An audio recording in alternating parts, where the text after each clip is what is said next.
এই যে নির্বাচন যে পরিস্থিতি পরিবেশ নানান সন্দিহান নানান শঙ্কা তৈরি হচ্ছে, নানান জন নানান প্রার্থীর নির্বাচন কমিশনের সেট করা যে বিধিমালা যে আচরণবিধি সেগুলোকে লঙ্ঘন করতেছে। আমাদের মনে হয়েছে প্রত্যেকটা প্রার্থীর মধ্যে একটা প্রতিযোগিতা চলতেছে যে কে কার চেয়ে বেশি আচরণবিধি লঙ্ঘন করবেন, এরকম আমরা একটা প্রতিযোগিতা দেখতেছি। আমরা দেখেছি শুধুমাত্র নির্বাচন কমিশন আচরণবিধি সেট করার মধ্যে সীমাবদ্ধ থাকেন, কিন্তু কে আচরণবিধি লঙ্ঘন করলো কে কি করলো সেটা তাদের দর্তব্যের বিষয় না।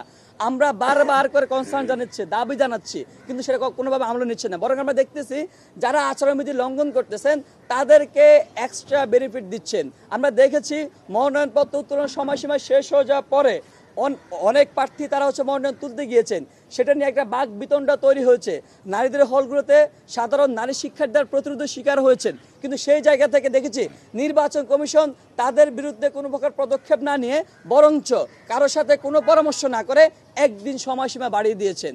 এই যে আমাদের শঙ্কার জায়গা তৈরি হয়। আমরা আরেকটা বিষয় একটু ক্লিয়ার করতে চাই। আমরা দেখছি গতকালকে নির্বাচন কমিশন বলেছে, প্রশাসনের পক্ষ থেকে বলা হচ্ছে তারা নাকি আর্মি মোতায়েন করবেন। তো এই জায়গায় আমাদের একটা শঙ্কার জায়গা তৈরি হয় যে মশা মারতে আপনি কেন কামান দাগাতে চাচ্ছেন, এটা একটা শঙ্কার জায়গা তৈরি হয় কিছু হচ্ছে। কিন্তু যে এখন পর্যন্ত যে পরিস্থিতি এখন পর্যন্ত স্বাভাবিক আছে পরিস্থিতি, কিন্তু হুট করে যখন আপনি বলবেন যে ডাকসু নির্বাচন কেন্দ্রে আপনি আর্মি নিয়ে আসতেছেন, তখনই শিক্ষার্থীদের মনে একটা শঙ্কার জায়গা তৈরি হয়, না জানে কি হয়ে যাচ্ছে।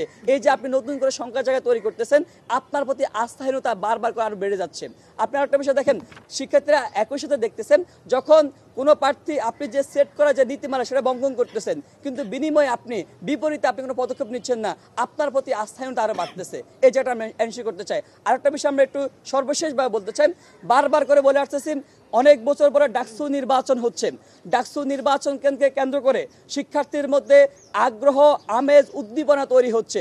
শিক্ষার্থীরা চায় যে বিগত বছরগুলোতে যেভাবে তারা প্রতিনিধিত্বহীনতার কারণে তারা যে নানান সমস্যা সংকটের সম্মুখীন হয়েছেন, তাদের সুযোগ সুবিধার জায়গাটা স্বার্থের জায়গাটা সমুন্নত হয় না, তারা চায় এবারও প্রতিনিধি নির্বাচিত হোক, তবে তারা যাচাই বাছাই করে বুঝে শুনে তাদের প্রতিনিধি নির্বাচিত করুক, তাদের সেই সুযোগটা তারা চায়। কিন্তু আমরা কি দেখেছি, প্রত্যেকটা ডিপার্টমেন্টে প্রত্যেকটা ইনস্টিটিউটে আপনার পরীক্ষা চলমান। আমরা বারবার করে জানিয়েছি, শিক্ষার্থীরা বারবার করে জানিয়েছে, আমাদের কাছে এসেছেন, আমরা নির্বাচন কমিশনের কাছে বিষয়টা তুলে ধরেছি, কিন্তু নির্বাচন কমিশন বারবার করে বলেছেন পরীক্ষা এবং ভোট একই তালে চলবে। যদি পরীক্ষা এবং ভোট একই তালে চলে তাহলে যারা ভোটার আছেন তারা একটা সবসময় একটা দ্বিধাহীন অবস্থায় থাকবেন, তারা একটা বিরক্তি প্রকাশ করবেন। আমরা যারা প্রার্থী আছি আমরা প্রার্থীরা ভোট চাইতে গিয়েও আমরা একটু হেজিটেট ফিল করবো, আমি যাবো কি যাবো না। কারণ আমার কাছে সবচেয়ে কনসার্নের বিষয় হচ্ছে ভোটারদের ফার্স্ট প্রায়োরিটির জায়গাটা, তার পরীক্ষার জায়গাটা। এখন আমরা যদি মনে করি ভোটারদের স্বার্থের কথা চিন্তা করে, নির্বাচনকে সুষ্ঠু করার চিন্তা করে, ডাকসুকে ইফেক্টিভ করার চিন্তা করে, এই যে পরীক্ষাটা 15 দিন পিছিয়ে দেওয়া হোক।